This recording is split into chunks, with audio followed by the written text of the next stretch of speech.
ഉണ്ണീശോയോടൊപ്പം 16-ാം ദിവസം. ദൂതൻ അവളുടെ അടുത്തു വന്ന് പറഞ്ഞു, ദൈവകൃപ നിറഞ്ഞവളെ സ്വസ്തി, കർത്താവ് നിന്നോടുകൂടെ. വിശുദ്ധ ലൂക്കായുടെ സുവിശേഷം 1-ാം അധ്യായം 28-ാം തിരുവചനം. ദൈവത്തിന് ഈ മണ്ണിൽ വന്നു പിറക്കാൻ ഏറ്റവും അനുയോജ്യമായ ഇടം പരിശുദ്ധ അമ്മയായിരുന്നു. അവൾ കൃപയാൽ പൂരിതയായിരുന്നു. ദൈവത്തോട് ചേർന്ന് നിന്നവൾ, ദൈവത്തിന്റെ പരിശുദ്ധിയിൽ പങ്കുചേർന്നവൾ. അവളെ സ്വർഗം അംഗീകരിച്ച് ഏറ്റുപറയുന്നു.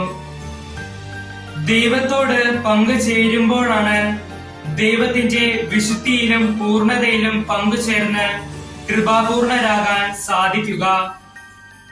അവർക്കാണ് രക്ഷകനെ ഈ ലോകത്തിന് പ്രദാനം ചെയ്യാൻ പരിശുദ്ധ അമ്മയെ പോലെ യോഗ്യത ലഭിക്കുക.